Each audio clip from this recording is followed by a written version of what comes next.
அஸ்ஸலாமு அலைக்கும். எல்லாரும் எப்படி இருக்கீங்க? இன்னைக்கு என்ன பார்க்கலாம் அப்படின்னா, யா முத்தகப்பிரு, யா முத்தகப்பிரு, யா முத்தகப்பிரு அப்படின்னு சொல்லிட்டு நம்ம அல்லாஹ்வை திக்ரு செய்யலாம், அவனுடைய திருநாமத்தை.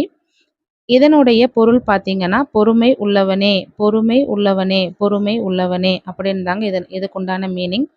இந்த திக்ர நம்ம பண்றதுனால நம்மளுக்கு என்ன பலன் கிடைக்குதுன்னு பார்த்தீங்கன்னா, தூக்கத்துல நம்மளுக்கு கெட்ட கனவு காண்றதுனால, நைட்ல பார்த்தீங்கன்னா, அஞ்சி திடுக்கிட்டு நம்ம எந்திரிச்சு உட்காருவோம். அப்படியெல்லாம் கெட்ட கனவு காணாம இருக்கிறதுக்கு, இத 21 தடவ ஓதி, நம்ம நெஞ்சில நம்ம ஊதிட்டு நம்ம தூங்கும்போது, நம்மளுக்கு கெட்ட கனவெல்லாம் வராதுங்க.